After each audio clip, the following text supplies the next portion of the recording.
번째 강의고 오늘은 스가랴 두 번째 말씀입니다.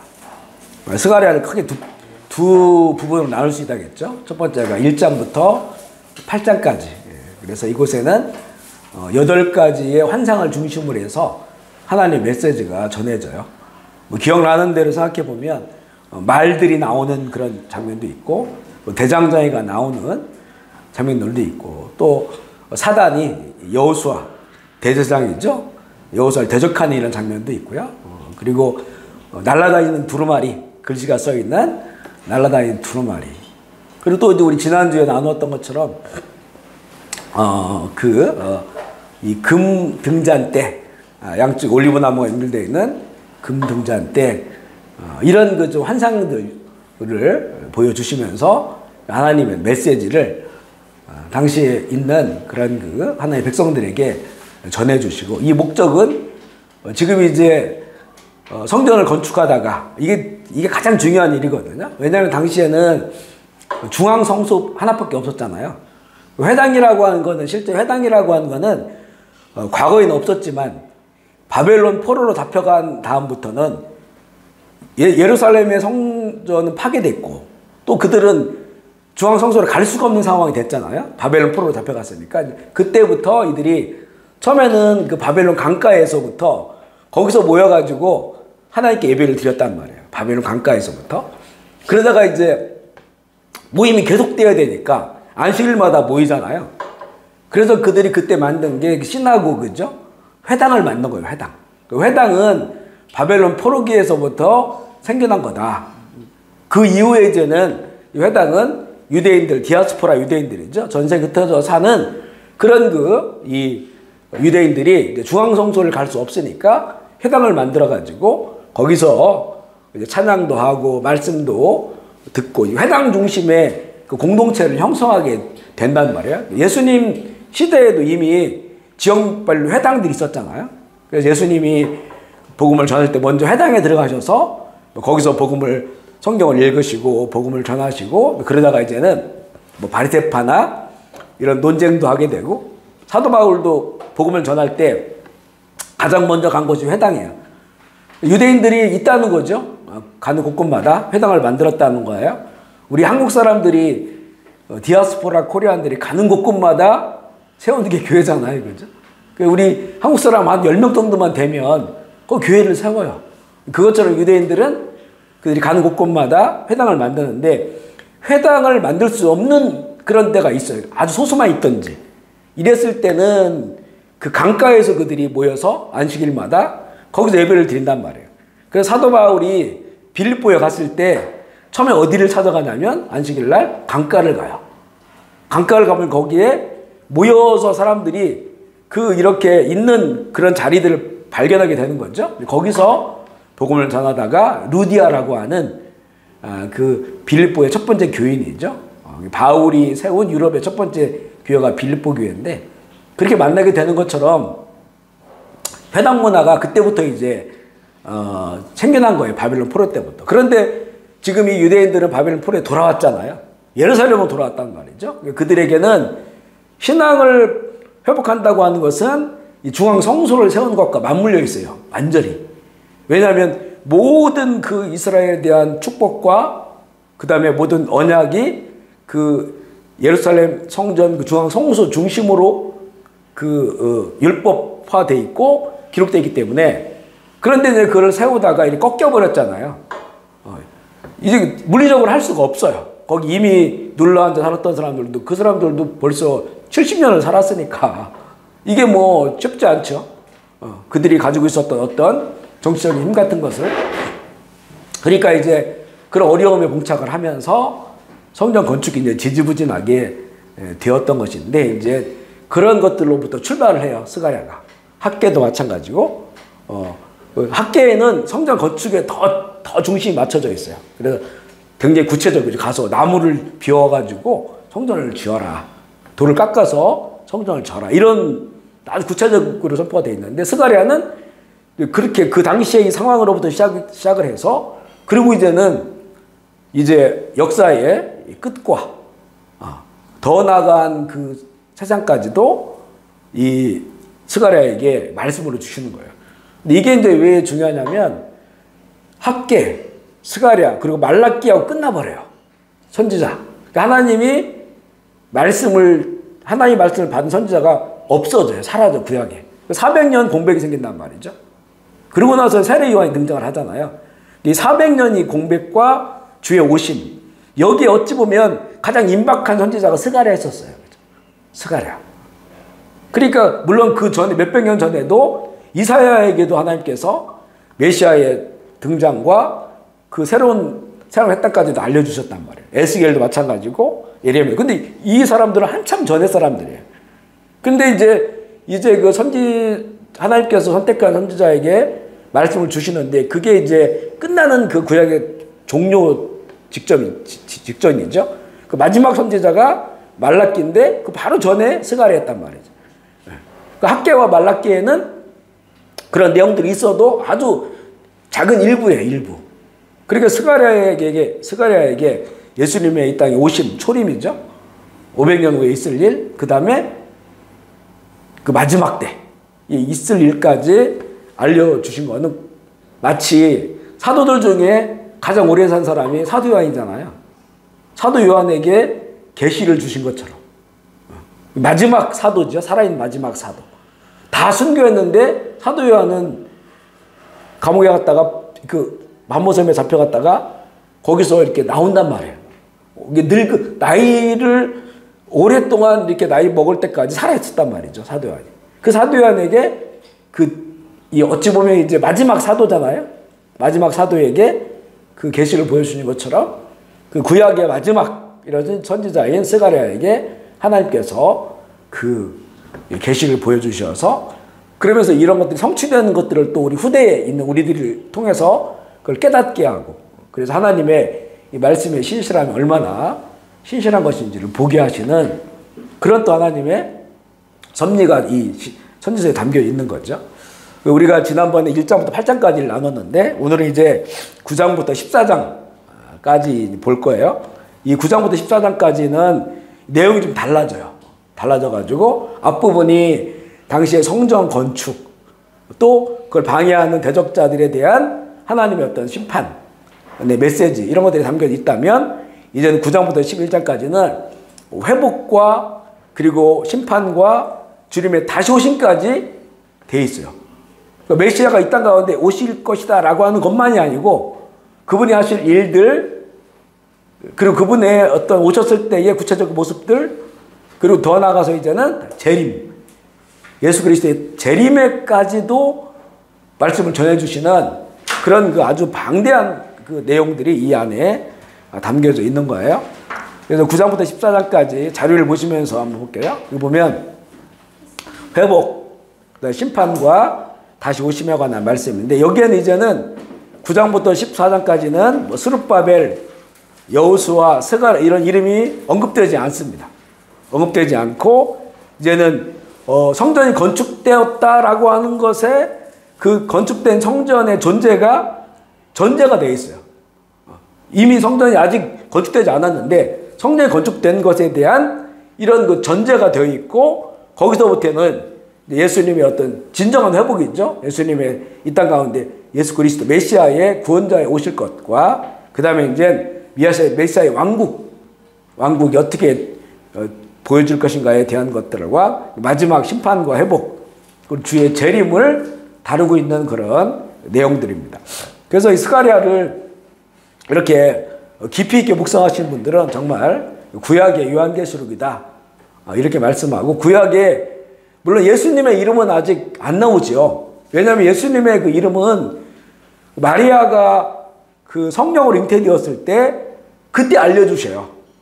내가 아이를 낳을 텐데 그 이름을 예수라고 하라 이렇게 이름을 지어주잖아요. 그러니까 그때 예수 이름이 등장하지 구약에는 안 나온단 말이죠.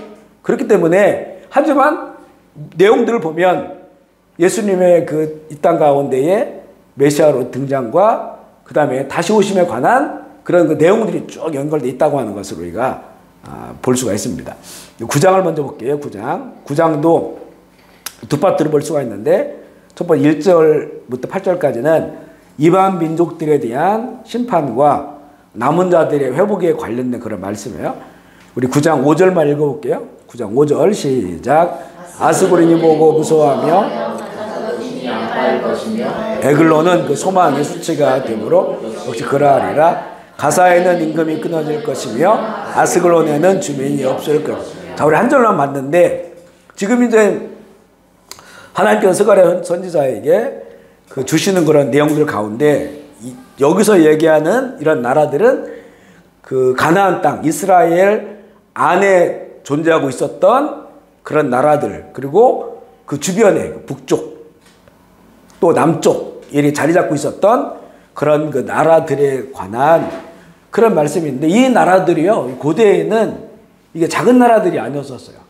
고대에 그 문명을 이루었던 그런 그 중심이 되는 그런 나라들이 당시에 이제 그 가나안 땅, 하나님이 그들 백성 가운데 주신 그 땅의 주변으로 이렇게 포진되어 있었다는 거예요.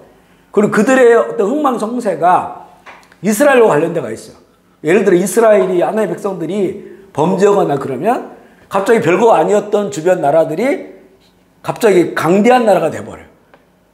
강대한 나라가 돼서 주요 국가가 돼서 이스라엘 공격하기도 하고, 또 주변 이렇게 그 나라들이 권세를 갖게 되기도 하고, 아니면 이제는 패권 국가, 가장 그 당시에 강력한 패권 국가들, 아시리아나 바벨론 이런 나라를 통해서 하나님의 백성들을 또 경고도 하고 심판도 하는 이런 내용들이 선지서에 많이 나와 있잖아요. 그것처럼 스가랴에서 그런 내용이 나오는데, 이게 보면 이런 내용들이 비슷한 내용들이 여러 선지서에 나오거든요. 그러면 그 나라들은 거의 어떻게 됐느냐라고 하는 게 참 궁금한 거예요. 왜냐하면 하나님께서 말씀하신 거는 그 나라의 운명을 결정한 거거든요. 운명.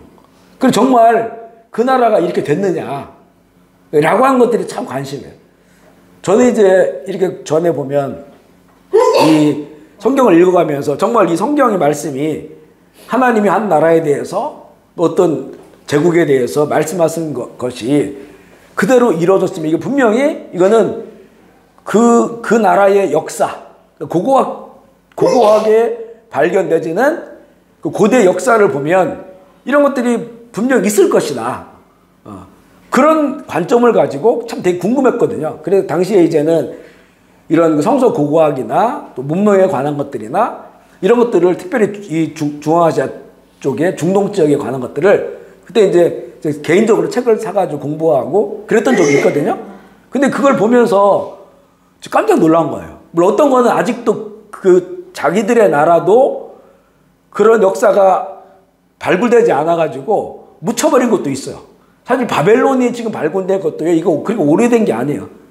그리고 전에는 한 세기 전만 해도 바벨론 나라가 성경에 나오는데 그거 어딨냐, 없지 않느냐, 그 어마어마한 그런 나라라면 흔적 있지 않겠느냐 그랬는데 없는 거예요. 그 이라크 그쪽 지역인데. 근데 이게 발굴되기 시작하니까 지금도 발굴되고 있잖아요.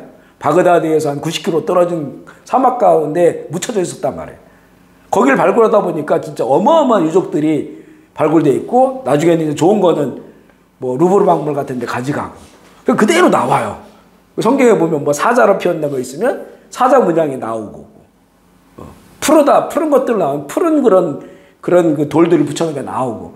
그러니까 결국에는 이 지금 말씀도 어떻게 이게 이루어졌느냐라고 하는 걸 보면요, 이게 이 오늘 우리가 읽은 내용들을 보면 앞쪽에 이제 1절, 2절 이런 데 보면 하드락, 다메섹은 지금도 그 도시가 있잖아요. 다마스커스잖아요. 시리아의 다마스커스. 하맛 이런 데는 가나안 땅 북쪽이에요. 이게 고대 이제 수리아 문명이 시작됐다고 하는 그런 수리아의 그 성읍들이고, 이 아람어를 썼기 때문에 아람이라고도 합니다. 아람. 근데 여기 보면 이 스가랴가 이런 예언을 했고, 또 더 전에 선지자들도 예언했거든요. 이런 것들이 그대로 이루어지는데, 이제 이 페르시아 시대가 지나간다 헬라 제국이 오잖아요. 헬라의 알렉산더가 수리아를 침공하고 그 나라들을 약소국으로 만들어버려요. 그리고 그 이후에 로마의 통치를 받게 되면서 그들의 어떤 그 나라들이 가지고 있었던 그런 강력함들이 다 무너져 버린다고요. 또 읽다 보면 두로아 시돈이 나와요. 두로아 시돈은 지금의 레바논 쪽이에요. 레바논 쪽인데, 이 당시에 이제 고대에는 페니키아 문명을 만든, 성경에는 베니게라고 나오거든요. 그러면서 부와 지혜와 요새를 건축해요. 이 스가랴 9장에도 보면 그런 내용이 나와요. 그들이 지혜와 부를 가지고 요새를 건축한다. 그런데 이런 권세가 바다에 수상되고 불에 삼켜지게 된다고 나오거든요. 그 말씀 그대로가 이루어져 가지고 주전 332년 알렉산더에 의해서 완전히 불타버려요. 그리고 정복돼 버리고 로마의 폼페이스에 의해서 다시 정복당하게 되고 지금은 거의 뭐 사라져버린 도시예요. 두로 시돈 이런 거 없어졌어요. 레바논이 지금 그 존재는 하지만 그 레바논의 나라가 엄청 약소국가가 됐잖아요. 또 되게 분쟁도 아직도 많이 일어나고 있는 세계에서 힘을 쓸 수 없는 그런 나라들이 되어버렸어요. 한때는 이들이 엄청난 문명을 가지고 강대한 그런 나라였는데 이런 것들이 그대로 말씀대로 이루어진다고 하는 것이고 우리가 좀 전에 읽었던 아스글론, 가사, 에글론, 아스도 여기는 그 가나안 땅 이스라엘의 남서부 해안지대예요. 그러니까 이스라엘의 서쪽은 지중해요. 남쪽은 더 내려가면 이집트인데 그 북아프리카죠. 근데 이렇게 이제 중동이 연결되어 있어가지고 거기가 이제 지금으로 말하면 팔레스타인 지역이에요. 블레셋. 당시에 블레셋을 영어로는 팔레스타인이라고 하죠. 블레셋이나 팔레스타인이나 같은 그런 얘기예요. 근데 거기에 이제는 원래 그 땅에는 이 블레셋 사람들, 블레셋 사람이라는 뜻 자체가 이주자라는 뜻, 이주자. 그러니까 원래 고대에는 거기에 블레셋 사람들이 살지를 않았는데 이들이 저 지중해의 그레데 섬이라든가 또 에게에 있는 섬들이 살기 어렵잖아요. 그러다 보니까 이들이 육지로 이주를 해가지고 애굽 같은 데에 정착하려다가 애굽이 원체 강한 나라고 군사력이 강하니까 허락하지 않으니까 북쪽으로 올라와가지고 그들이 이제 그 이스라엘이 약해졌을 때 힘이 삐치지 않는 남서부 쪽에 정착을 해서 살아가게 됐던 거예요. 근데 이들이 한때는 보면 뭐 삼손 있고 이럴 때 보면 블레셋이 엄청 강해지잖아요. 이스라엘을 징계하는 그런 도구로서 이 블레셋, 팔레스타인이 그렇게 이제는 쓰임받게 되는 거죠.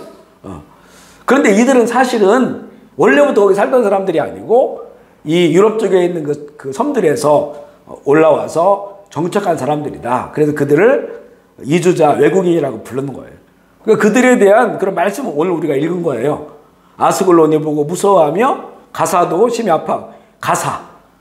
지금 가자지구를 말하는 거예요. 가자지구. 아파할 것이며 에스글론은 그 소망의 수치가 되고 역시 그러하리라.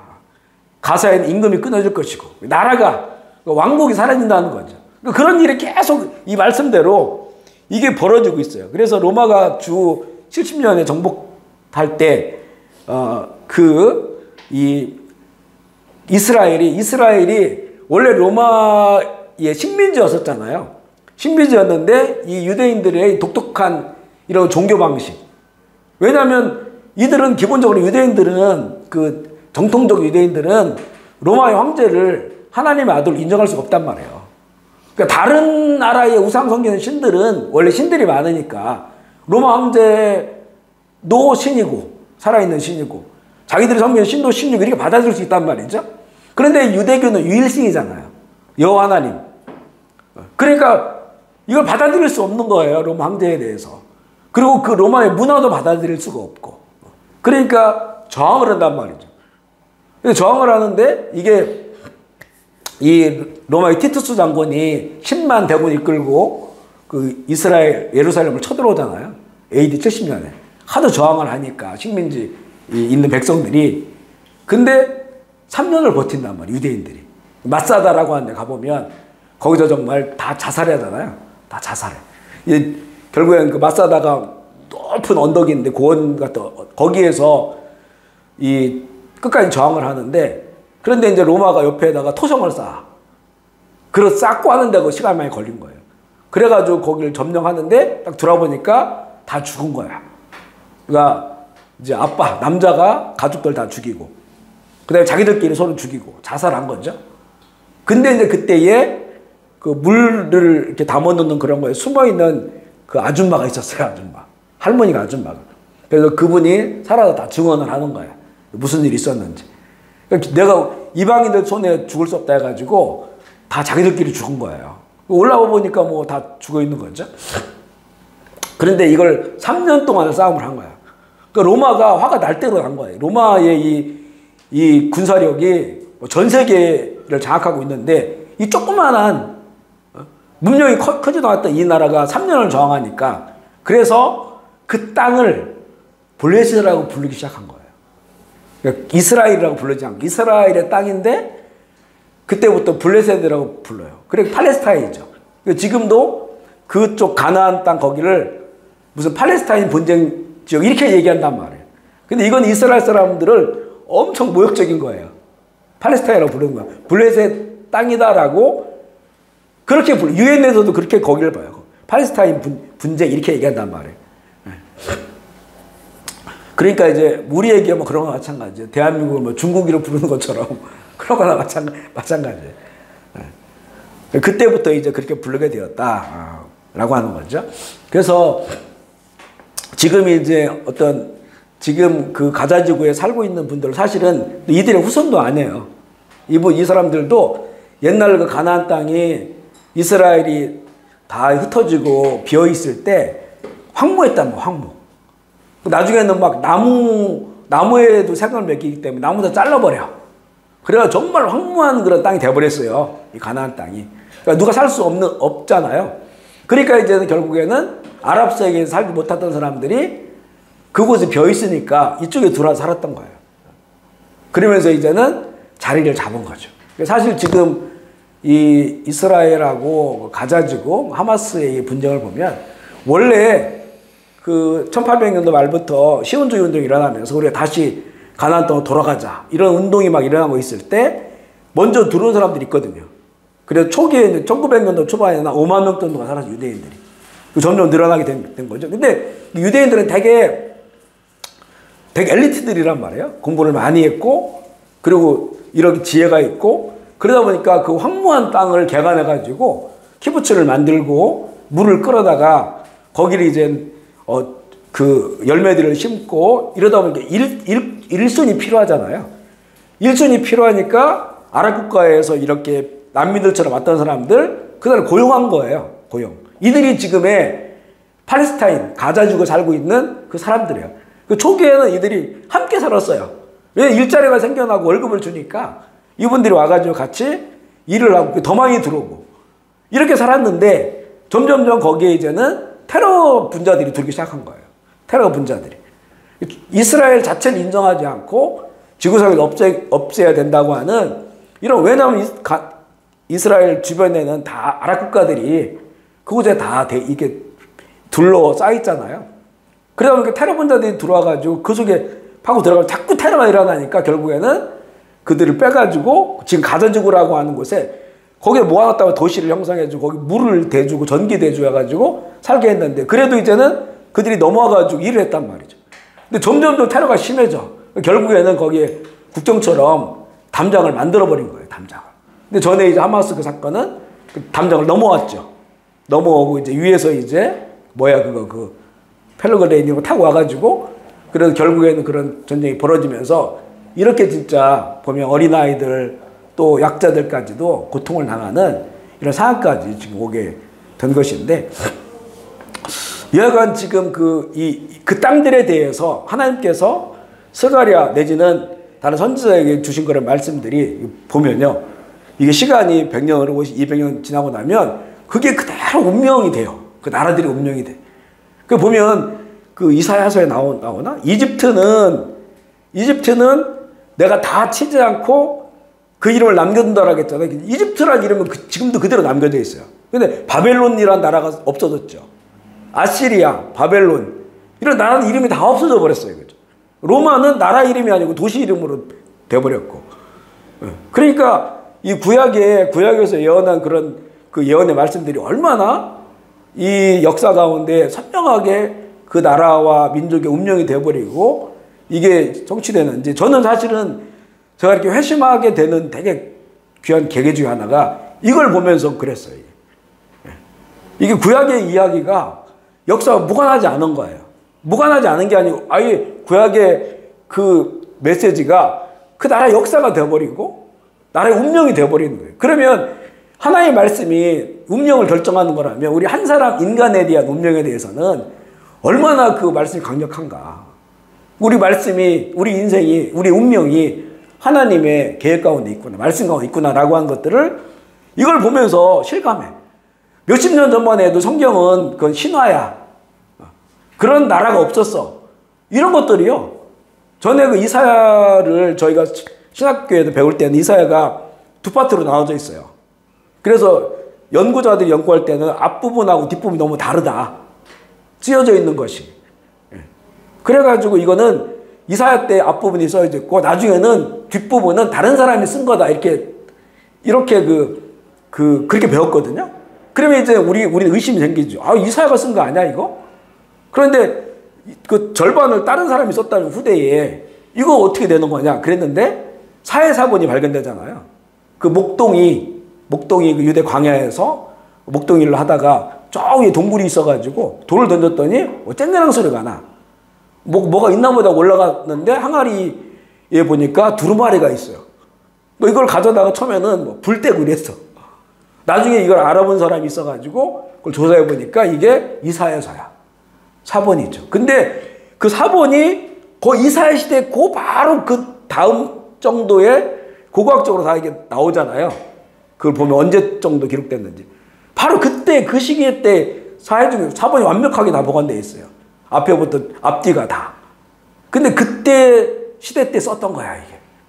그래 결국은 이사야가 썼지만 이사야에게 말씀을 주고 하나님이시잖아요.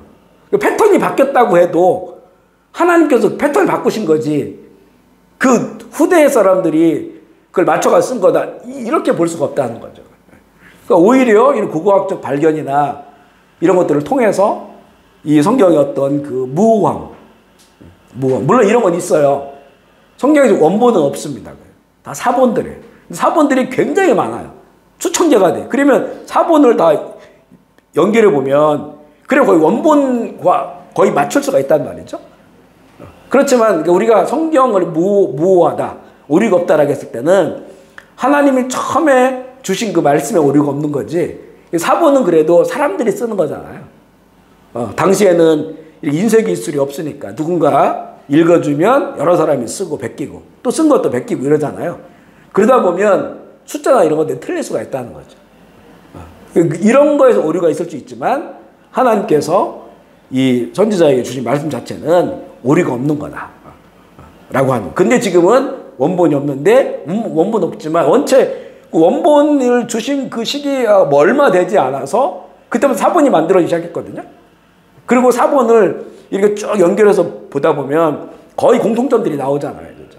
그거를 가지고 나중에 여러 회의를 통해서 이것을 정경, 캐논으로 인정한 것이기 때문에 지금 조금씩의 그런 그 앞뒤에 뭐 이런 그 오류는 있지만 성경 전체적인 그 흐름에는 이게 문제가 없다라고 볼 수가 있어요. 지금 우리가 로마 역사를 뭘로 알까요? 로마사라고 하는 타키투스인가가 쓴 그 로마, 근데 이게요, 그 주 12세기인가 11세기인가에 그때부터 기록되기 시작했거든요. 이게 사본이, 원본은 없어요, 그것도. 다 사본들인데 사본이 많지는 않습니다. 근데 이걸 가지고 로마의 정통 역사로 봐요. 타키투스가 쓴 그런 로마사. 근데 거기에 비하면 신학의 사본은요, 뭐 수천 개가 있어요, 수천 개. 그리고 이 보면 거의 AD 60년, 빠른 게 50년대부터 성경이 쓰여지기 시작했거든요. 성경이. 그리고 복음서도 이 AD 한 60, 70년부터 쓰여지기 시작했어요. 그러니까 예수님이 승천하신 다음부터 얼마 되지 않은 때부터 사본이 쓰여지기 시작한 거예요. 그리고 굉장히 많고. 그러다 보니까 거의 원본과의 동일한 가치로 사본을 볼 수가 있는데 어떻게 하다 여기까지 이렇게 나왔나? 그래서 하나님의 이 말씀이 선지자를 통해 주신 말씀이 그게 나라의 운명이 되고 민족의 운명이 되고 그리고 제국의 운명이 된다라고 하는 것을 이런 여러 것들을 통해서 우리가 알 수 있다라고 하는 것이고요. 이 부분에 대해서는 정말 할 말이 많아요.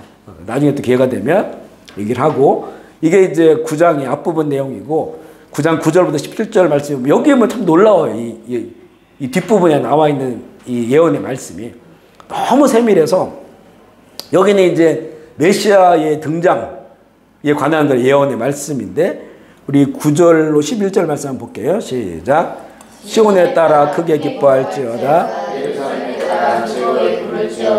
보라 내 왕이 내게 임하시리니 그의 공의로우시며 권을 베푸시며 겸손하여서 나귀를 타시나니 나귀의 작은 것 곧 나귀 새끼이라. 내가 에브라임의 병거와 예루살렘의 말을 끊겠고 전쟁하는 활도 끊으리니 그가 이방 사람에게 화평을 전할 것이요 그의 통치는 바다에서 바다까지 이르고 유라대 강에서 땅끝까지 이르리라. 또 너로 말미암을진대 내 언약의 피로 말미암아 내가 내게 갇힌 자들을 물 없는 구덩이에서 아멘이시죠. 우리가 딱 보면 이거는 정말 예수님에 대한 말씀이다라고 딱 알 수밖에 없는 것이 보면 예루살렘아 즐거워할 것이다 라고 나오고 그는 공의로 구원 베푸시고 겸손하여서 나귀 새끼를 타고 오실 것이고 그렇죠. 그리고 밑에 보면 이제는 화평을 전하고 그 다음에 바다에서 바다까지 그의 통치가 이루고 또 내 언약의 피로 말미암아 갇힌 자들을 물 없는 구덩이에서 이렇게 구원했다는 이런 내용이란 말이죠. 그러니까 이 하나님께서 선지자를 통해서 회복에 대한 메시지를 계속 주시는데 그 회복이 완전한 회복이 뭐냐? 온전한 회복이. 이스라엘이 바벨론에서 포로에 돌아왔어요. 또 회복이잖아요. 무너진 예루살렘 성전을 세웠어요. 회복이잖아요. 근데 이게 완전하지 않아요. 다시 무너지고 다시 로마에서 성전은 더 무너지고 이스라엘은 또 흩어지고 예루살렘은 파괴되고 그렇잖아요. 그죠? 완전한 회복이 뭐냐? 온전한 회복. 그것이 바로 그러니까 항상 회복을 얘기할 때마다 메시아가 올 것이다 라고 항상 말하는 거예요. 왜냐하면 메시아 구원자가 오셔야 진정한 회복이 된다. 하나님의 통치가 진정으로 이루어진다 라고 하는 것이니까 그러니까 너무 이게 정말 소름 돋는 것처럼 이 메시아가 이 땅 가운데 올 것임을 얘기하면서 예루살렘이 즐거워 기뻐하는 거예요. 예수님께서 우리 복음서에 보면 예루살렘에 이렇게 3번 올라가는 것으로 나와요. 3번. 절기 때. 마지막 때는 마지막 3번째 올라갔을 때는 6월절에 올라가잖아요. 그때 이 장면이 그대로 재현되잖아요. 그죠? 예루살렘이 그 약자들이 다 나와가지고 자기 우도들을 벗어가지고 바닥에 깔고 종려나무를 흔들면서 예수님이 들어오시는데 뭘 타고 오셨습니까? 나귀 새끼 타고 오셨죠. 당시에 페르시아의 황제는 나귀 새끼를 안 타죠. 황금 마차를 타요.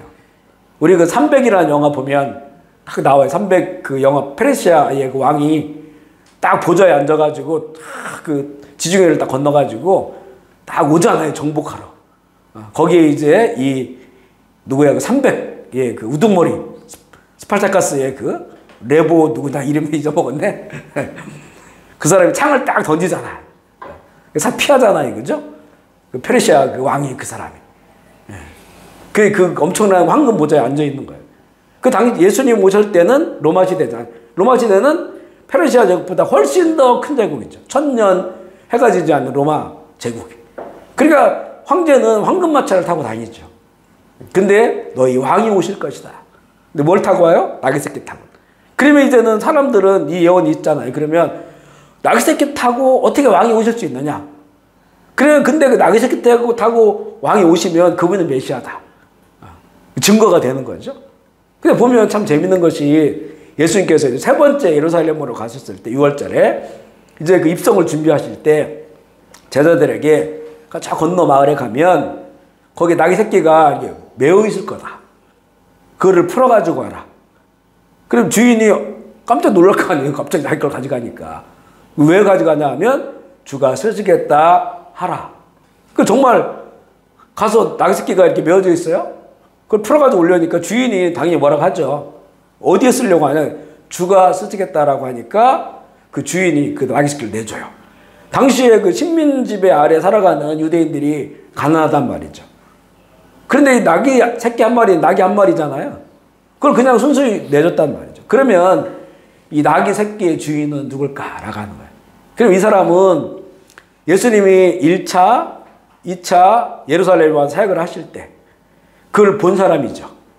보고 야, 이분은 성경에서 예언하는 그런 메시아구나, 구원자구나. 그럼 이분은 반드시 나귀 새끼를 타고 예루살렘에 들어가실 분이구나. 그래서 그가 준비해 놨다. 이렇게 우리가 생각할 수밖에 없어요.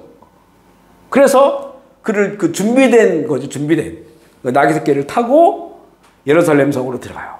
그러니까 전에 이제 어떤 분들이 의심하는 분들이 어떻게 이게 30대 성인 된 예수님이 나귀 새끼를 타고 갈 수 있냐. 그래가지고 몇 년 전에 장경동 목사님, 장경동 목사님이 덩치가 이번에 덩치 크고 이런 분인데 그분이 실제 나귀 새끼를 타고 거기 갔었어요. 근데 멀쩡하게 타고 갈 수 있어요. 그 나귀 새끼가. 원래 나귀가 뭐 자기의 그 몸무게의 뭐 몇 배를 이렇게 짊어지고 막 사막을 다니는 체력을 가지고 있으니까 나귀 새끼도 충분히 성인을 태우고 갈 수가 있다. 그래서 나귀 새끼를 타고 그분이 오셨고, 또 하나 참 놀랄 게 뭐냐 보면 화평을 전할 것이, 이거는 이제 뭐 주는 우리 화평이다, 신약 성경에 뭐 여러 군데에 그분이 주시는 그 샬롬, 진정한 샬롬을 이야기하고, 그 통치가 바다에서 바다까지. 그러니까 이제는 회복이라고 하는 거는 이스라엘 유대인에게만이 아니고 바다에서 바다까지 통치가 이루어진다. 그리고 아까 앞서 얘기할 때 그 앞에 여러 나라들의 운명을 하나님 말씀하실 때 그들의 남은 자를 하나님께서 구하신다고 했거든요. 근데 지금 예수 그리스도의 복음이 전 세계에 전해지는데 이란의 기독교인들이 수백만까지는 아니지만 100만 명 넘게 있고, 이란은 시아파죠. 이라크, 사우디 이런 데는 수니파예요. 그죠? 그러니까 아주 아랍 세계의 이슬람의 핵심 국가부터 해서 레바논에도 기독교 지역이 있잖아요. 기독교 지역. 저희 그 막내딸이 레바논 가가지고 난민촌에서 이렇게 전에 이제 단기 선교 갔는데 거기 보면 기독교 지역이 있어요. 레바논에. 파키스탄, 우리 교회 파키스탄인 분 나오시잖아요. 그런 나라들에 다, 이집트는 뭐 말할 거 없고, 이집트는 기독교가 엄청 부흥하죠. 코팁이라고 하는 그 종교가 엄청 부흥하고 있고, 거기는 아마 10% 가까이 되는 걸로 알고 있어요. 기독교인들이. 그러니까 지금 이런 스가랴 예언이 그 나라의 운명만 결정한 게 아니라 남은 자들을 구원하겠다고 하는 이 말씀, 바다에서 바다까지 하나님이 통치하시겠다. 그거 다 예수 그리스도의 복음으로 통치하는 거잖아요. 예수 그리스도 받아들인 사람들이 하나님의 통치를 받고 하나님 나라가 되니까 지금 이런 일들이 열방 가운데 일어나고 있고, 또 주님 오실 때 가까워지면 더욱더 그런 나라들이 더 크게 부흥하는 거예요. 그런 나라들이. 그러니까 이 말씀들이 정말 그대로 다 이루어지고 있다는 걸 보게 되고, 또 하나 놀랄 게 뭐냐, 내 언약의 피로 말미암아 이렇게 나와요. 언약의 피 말미암아 내가 내 갇힌 자들을 물 없는 구덩이에 놓았나니. 이 물 없는 구덩이에 던져진 자가 누구냐면 요셉이에요. 요셉이 형들의 시기를 받아가지고 원래는 요셉을 죽이려고 했잖아요. 근데 요셉을 죽이지 말자. 그래서 물 없는 구덩이에 던져, 이거 아주 깊은 구덩이에 나올 수가 없어요. 근데 미디안 상인들이 지나가잖아요. 그래서 미디안 상인들에게 이 노예로 팔잖아요. 돈을 받고 팔잖아요.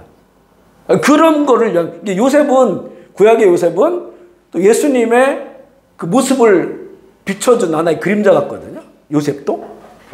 그것처럼 이 몸값을 지불하잖아요. 몸값을 지불하고 죽을 수밖에 없는 요셉을 그 물 없는 구덩이에서 이렇게 구해낸단 말이죠. 그리고 요셉은 또 가뭄이 7년 동안 그 가뭄 때문에 다 죽을 수밖에 없는 당시의 세계를 하나님께서 그에게 지혜를 주셔서 그걸 구원해내잖아요. 그죠? 애국뿐만 아니라 많은 나라들을 구원한단 말이에요. 요셉을 통해서. 그것을 엿보게 하는 거죠. 그 물 없는 구덩이에 빠진 자들을 내 언약의 피, 이 땅에 오시는 나귀 새끼를 타고 오신 메시아, 구원자를 통해서 그들을 구원하신다고 하는 것을 이 메시지 통해 보여줘요. 그러니까 여기에 들어있는 이런 단어들을 이렇게 보면 정말 예수 그리스도의 그 십자가의 대속의 사역, 그분의 모습들을 그대로 비춰주고 있으니까 이런 말씀들이, 이게 예수님 오시고 500년 전에 선포된 말씀이에요. 물론 700년 전에 이사야에게도 또 선포된 말씀도 있고 모세 시대에도 주신 말씀이 있고, 수천 년의 이 언약. 그래서 이 구약은 결국 하나의 그림자다. 그러니까 예수 그리스도가 이 땅 가운데 원형이 오신 거 원형. 원형이 있어야 그림자가 있잖아요. 원형이 없는데 그림자가 있을 수 없잖아요. 그러니까 이 구약 성경은 이거는 그림자다. 그림자를 밟고 쭉 가다 보면 거기에 원형이 오는데 이게 바로 이 땅에 오시는 예수 그리스도, 메시아. 그걸 통해서 온전한 회복이 일어날 것이고 하나님의 통치가 있을 것이고. 그래서 우리가 구약을 한마디로 말하라 그러면 오실 메시아에 관한 그런 말씀입니다. 그럼 신약은 뭐냐 그러면 오신 메시아에 관한 그런 말씀. 새 언약으로 오신 예수님의 그리스도에 대한 그런 말씀이다라고 그렇게 한마디로 우리가 얘기할 수 있다는 거죠. 그래서 이 9장 뒷부분의 말씀은 정말 이 세상에 오시는 메시아에 대한 그 세밀한 모습들을 볼 수 있게 하시고 또 대속에 죄 사해 주시는 구원의 은혜를 주시는 예수님에 대한 모습을 보여주고 있습니다. 10장의 1절로 12절까지는요. 악한 목자에 대한 진노와 회복인데 여기 보면 이것도 이제 비교돼서 나와요. 예수님 이 땅 가운데 오시는 거는 진정한 선한 목자로 오시는 거잖아요. 선한 목자. 선한 목자는 내가 양을 위해 대신 죽노라. 양을 위해 죽. 근데 사꾼 목자는 돈 때문에 이런 목자가 된 것이기 때문에 이들은 양떼를 불쌍히 여기지 않아요. 그걸 이제 스가랴를 통해서 그것을 보여주시는데요. 10장 2절 3절 말씀 먼저 읽어볼게요. 시작. 드라빔들은 어탄한 것을 말하며 복술자는 진실하지 않은 것을 보고 거짓금을 말한즉 그 위로가 떼도록 백성들이 양같이 유리하며 목자 없으므로 곤고를 당하나니 내가 목자들에게 노를 바라며 내가 수렴소들을 바라리라. 만군의 여호와가 그분이 곧 유다 족속을 돌보아 그들의 전쟁에 준마와 같다. 여기서 보면 악한 목자들은 이방 나라들에 대한 그들의 그 지도자를 말하는 거예요. 그래서 그들은 뭐 드라빔 이거 하나의 우상의 종류거든요. 이 조그만 우상 집에 놓는 거 이게 드라빔이고 뭐 복술장. 그러니까 대부분 나라들을 보면 그 나라들의 그 나라 무당들이 있잖아요. 고대에는 지혜자들이라고 하는 그들을 통해서 뭔가를 결정해. 그 결정들이 다 아마 약한 나라들을 다 짓밟고 빼앗아 오고 이런 것들이에요. 그런 것들 때문에 이스라엘과 유다가 정말로 참혹한 일들을 많이 당했단 말이죠. 그런 그 악한 목자들, 지도자에 관한 그런 말씀이 나오고 또 이제는 이 이스라엘에서 또 거짓 지도자, 거짓 목자들에 관한 그런 말씀도 나오는데 그런 내용들이 가는데요. 10장 6절 말씀 볼게요. 시작. 내가 유다 족속을 견고하게 하며 요셉 족속을 구원할지라. 내가 그들을 긍휼히 여김으로 그들이 돌아오리니 그들은 내가 내버린 일이 없음 같이 되리라. 나는 그들의 하나님 여호와라. 내가 그들에게 드리리라. 이렇게 악한 목자들에 대해 하나님께서 경고하시고 심판하시고 그러나 그들 때문에 고난당하고 고통당하는 이스라엘을 내가 돌아오게 하고 회복시킬 것이라고 하는 그런 그 말씀이 주어지는 것을 보게 됩니다. 네, 11장 볼게요. 11장 1절부터 17절까지는 목사들에 대한 말씀과 심판, 목자에 관한 내용들이 이어지는데 여기에도 보면 의미 있는 것들이 있어요. 잡혀 죽을 양떼를 먹여라 이렇게 스가랴에게 그렇게 말씀을 하시는데 11장 4절 읽어보겠습니다. 시작. 여호와 나의 하나님이 이르시되 너는 잡혀 죽을 양떼를 먹이라. 그래서 이렇게 이제 선지자들이 보면 실제 어떤 일을 수행하게 하잖아요. 퍼포먼스를 수행하게 해서 하나님의 마음을 이렇게 전해주시는 내용이 있는데 스가랴에게 잡혀 죽을 양떼를 먹여라 이렇게 말씀을 하셔요. 좀 더 읽어보겠습니다. 7절, 11장 7절 8절 시작. 내가 잡혀 죽을 양떼를 먹이니 참으로 가련한 양들이라. 내가 막대기들을 취하여 하나는 은총이라 하며 하나는 연합비라 하고 양떼를 먹일세 한 달 동안에 내가 그 세 목자를 제거하였으니 이는 내 마음이 그들을 싫어하였고 그들의 마음에도 나를 미워하였습니다. 되게 실제적인 건데 이제 그 잡혀 죽을 양떼 이 양떼를 먹이라 해서 먹이는데 이게 참 가련한 양들이다. 스가랴가 보기에 그러면서 스가랴가 막대 2개를 가지고 하나는 은총이라고 이름 짓고 하나는 연합이다 이렇게 이름을 지어서 그것으로 이제 양떼를 먹이는 거예요. 그러니까 보면 이 목자들이 막대기를 가지고 다니잖아요. 가지고 다니면서 이렇게 양떼를 모는 것처럼 하나가 은총이라고 하는 막대, 하나는 연합이라고 하는 막대. 이게 이제 다 의미가 있는 거죠. 그런데 이제 혼자 감당이 어려우니까 다른 목자들을 두었는데 그 세 목자를 다 제거했다는 거예요. 그러니까 이 사람들이 목자로 왔는데 이들이 이 양을 돌보지 않는 거예요. 말 그대로 사꾼 그런 목자. 마음에 안 드는 거죠. 하나를 내보냈어. 또 목자를 데리고 왔는데 또 마찬가지야. 세 번째. 셋도 마찬가지고. 그래서 세 목자를 다 제거했고 내 마음이 그들을 싫어했다는 거죠. 이게 하나님의 마음이에요. 하나님께서 그의 백성 이스라엘, 유다 그 안에서도 그 목자들을 세우셔서 그들을 리더하게 하셨고 세상도 마찬가지고. 그런데 이제 그들의 마음이 너무 악하죠. 그러니까 돌보질 않는 거예요. 자기 양떼들을. 그리고 그러다 보니 그들도 이제 스가랴가 고용한 목자들도 스가랴를 싫어하는 거야. 왜냐하면 스가랴는 가련한 양들을 그 사랑하는 마음으로 돌보지만 이 사람도 그런 마음이 없는데 그걸 자꾸 요구하니까 이제 그렇게 해서 결국에는 그렇게 이제 제거를 했다. 그러면서 요 약한 목자들을 나오거든요. 11장 5절 읽어볼게요. 시작. 사들인 자들은 그들을 잡아도 죄가 없다 말하기를 부유하게 되었은즉 여호와께 찬송하리라 하고 그들의 목자들은 그들을 불쌍히 여기지 완전 사꾼들이죠. 그래서 양들을 내가 돈 주고 사왔으니까 이거 뭐 그냥 내가 잡아 죽여도 죄가 없다. 내가 돈을 주고 사온 건데 라고 하는 것도 또 그걸 판 사람들은 이제 팔고 돈을 받잖아요. 팔고 돈을 받고 나는 이제 부자가 됐어. 그 여호와께 내가 찬송하리로다 이렇게 하는 거예요. 그러니까 이건 거의 기복신앙 같은 거죠. 기복신앙. 근데 그 양들에 대한 어떤 마음도 없다는 거죠. 그냥 자기 돈벌이 도구로 취급을 하는 그런 부분들에 관해서 악한 목자를 드러내고 있고 그 목자들은 그들을 불쌍히 여기지 아니하도다. 하나님의 마음은 그들을 향한 불쌍한 마음이 있어요. 그런데 그들은 불쌍히 여기지 않는다. 그 밑에 선한 목자에게 좀 품사. 여기가 또 이제 예수님 관련된 그런 의미 있는 말씀인데요. 11장 12절 13절 읽어볼게요. 시작. 내가 그들에게 이르되 너희가 좋게 여기거든 분삽을 내게 주고 그렇지 아니하거든 그만두라. 그들이 곧 은 30개를 날아서 품삯을 삼은지라 내게 이르시되 그들이 나를 해하바 그 싹을 토기장이에게 던지라 하시기로 내가 곧 그 은 30개를 여호와의 전에서 토기장이에게 던지고. 그러니까 이제 스가랴가 그 양떼를 맡아서 아유 불쌍하다 가련하다 그걸 아주 끔찍히 그 양떼를 돌봤어요.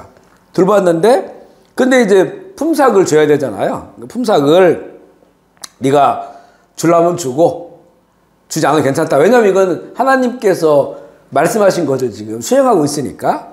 그랬는데 그들이 그 품삯을 줬는데 얼마 줬냐? 은 30개를 준 거예요. 은 30개. 근데 은 30개를 줬는데 여호와께서 그 말씀하시기를 은 30개를 가지고 그들이 나를 헤아린 바 그 싹을 토기장에게 던져리리. 그들이 나는 하나님을 말하죠. 그들이 은 30개를 싹을 준 것이 하나님의 마음을 헤아린 거예요. 스가랴가 수고했다는 거죠. 양을 잘 돌봐줬다. 그래서 그거는 이제 네가 갖지 말고 너에게 품삯을 준 거 아니니까 네가 갖지 말고 토기장이에게 던져라. 토기를 만드는 사람들 있잖아요. 토기를 만드는 사람들에게 던져라. 이렇게 말씀을 하셨어요. 그러니까 보면 이게 도대체 무슨 내용일까? 그러니까 이 내용만 봐서는 하나님 어떤 마음인지 우리가 잘 알 수 없는데 이게 수백 년이 지나고 나서 이게 이게 실현되죠. 가룟 유다가 예수님을 팔고 받은 돈이 은 30개란 말이에요. 은 30개는 당시에 많은 돈은 아닙니다. 많은 돈. 당시에 이제 많은 돈은 아니지만 노예를 사고 팔 때 이 정도 돈을 줘요. 노예의 몸값이야. 그러니까 노예가 사람이잖아요. 사람인데 그 사람을 사고 팔고 하는데 은 30 정도를 줘요. 그래서 당시에 노예는 가치가 없잖아요. 취급을 안 해. 근데 한 사람이라고 보면 너무나 귀한 값이에요. 그런데 당시에 노예를 사고 파는 문화에서 그 정도가 일반적인 거였었어요. 그러니까 일반 우리가 그냥 보통 사람들에게 비하면 아주 작은 그런 금액이란 말이죠. 근데 그 양들을 돌본 값으로 스가랴가 은 30을 받았다. 예수님을 가룟유다가 판 가격이에요. 사람들에게 판 가격이 예수님 몸값이죠. 그게 은 30이에요. 예수님은 그 자기 생명의 값을 치러서 그 양들을, 사랑하는 양들을 다 살리신 거잖아요. 구원하신 건데 그 예수님의 몸값은 종의 몸값이에요. 가룟유다가 받은 것은 은 30. 근데 여기서도 스가랴가 은 30을 받아가지고 자기가 안 쓰고 토기장이에게 주잖아요. 그 가룟유다가 은 30을 받았는데 그래 자살해 죽잖아요. 그 돈이 남았단 말이지. 그 돈이 못 썼단 말이에요. 가룟유다가 이걸 어떻게 쓸까? 대제사장이 이걸 가지고 이거는 핏값이다 이래가지고 쓰지 않고 이 땅을 사서 토기장이들의 무덤으로 쓴다고. 토기장이들의 무덤을 위해서 땅을 사, 그 돈으로. 이 토기장이가 연결돼 있잖아요. 그죠? 그러니까 이 구절이 가룟유다가 예수님을 판 종의 그런 몸값처럼 팔았던 그 은 30개도 나오고 거기에다가 또 그 돈이 토기장이를 위해서 쓰여지는 거예요. 그죠? 그것도 똑같고. 참 기가 막힌 그런 예언의 말씀이죠. 스가랴를 통해서 여러 가지로 예수님 오시기 500여 년 전에 여러 가지로 메시아께서 이 땅에 오셔서 그 구체적인 내용들을 보여주고 결국 그분이 이렇게 자기의 희생함으로써 그 모든 그 죄의 노예에서 그 죄값을 치르고 구원하시는 그런 그 길을 가실 것에 대한 그런 내용들을 여기서 보여주고 있는 거죠. 이 목자에 관한 말씀을 하시면서. 그러니까 예수님께서 선한 목자다. 선한 목자. 예수님도 요한복음 10장에 보면 나는 선한 목자라 이렇게 얘기합니다. 난 사꾼 목자가 아니고 선한 목자다. 사꾼 목자들은 양을 어떻게 잘 먹여가지고 돈 주고 팔아먹고 그리고 자기 유익을 채우려고 하는데 나는 양을 위해 죽노라. 이렇게 말씀하시니까 선한 목자 되시는 그 예수님에 관한 예언을 이렇게 수백 년 전에 하시는 거죠. 12장 1절로 13장 6절은 예루살렘의 영광의 회복과 정화, 깨끗하게 하시는 그런 내용. 이것도 보면 이 말씀이 너무 이루어지고 또 지금, 특별히 지금 또 이 말씀이 이루어지는 걸 보게 되거든요. 12장 2절 3절 말씀 읽어볼게요. 시작. 보라 내가 예루살렘으로 사면 모든 민족에게 취하게 하는 장이 되게 할 것이라. 예루살렘이 여호살 때에 유다에게 이르리라. 그날에는 내가 예루살렘을 모든 민족에게 무거운 돌이 되게 하리니 그것을 드는 모든 자는 크게 상할 것이라. 천하만국이 그것을 치려고. 자, 지금 이 상황이 지금 상황이에요. 그 이스라엘이라는 나라가 없었잖아요. 그러니까 바벨론 포로에 돌아왔지만 나라를 세운 게 아니거든요. 페르시아 제국이 있었죠. 그러다가 이제 헬라 제국 되죠. 헬라 제국 밑에 있었던 거죠. 그때는 또 엄청나게 탄압을 받았어요. 이 헬라의 문화하고 충돌했기 때문에 여호와의 신앙이. 그러다가 또 로마 시대 됐잖아요. 로마 시대 돼가지고 그나마 로마가 이제는 그 분봉왕들을 세워가지고 지역별로 나눠가지고 왕들을 세워서 헤롯 왕이 통치하게 하니까 헤롯은 그래도 이 사람은 유대인 아니지만 친유대인이란 말이죠. 자기가 유대인들을 인정받기를 원했고 그래서 그 성전을 리모델링 하잖아요. 40년 동안. 그 건축에 재능이 있는 사람이었고. 그러니까 예수님이 이제 왔다 갔다 했던 그 성전은 아주 잘 지어놓은 성전이었어요. 수르바벨 성전, 이 성전을 리모델링 한 거예요. 그랬는데 이제 결국에는 아까 얘기한 것처럼 로마가 다 이렇게 이스라엘한테 흩어버리잖아요. 다 흩어버리고 멸망시켜버렸잖아요. 이들이 전 세계에 나가 산다고. 그 세계에 흩어져 살아요. 그러니까 디아스포라라고 하는 말이 처음에 유대인으로부터 생긴 거예요. 디아스포라. 흩어진 유대인들이에요. 지금 우리가 디아스포라 코리안 그러잖아요. 우리나라도 보면 뭐 백수십여 국에 나가가 살고 있어요. 이미 유대인들은 벌써 수천 년 전부터 그렇게 살기 시작했어요. 근데 이게 이 유대인들이 그 나라에 동화가 안 되는 거예요. 지금도 뭐 뉴욕에 가보면 그 사람들 뭐라고 하죠? 유대인들 200만 명이 살고 있죠? 그렇게 뭐 머리 기르고 TV도 안 보고 구르마 타고 다니고 검정 모자 쓰고 양복 이렇게 여기 뭐 기르고 이렇게 산 사람들 그 뉴욕에 산단 말이죠.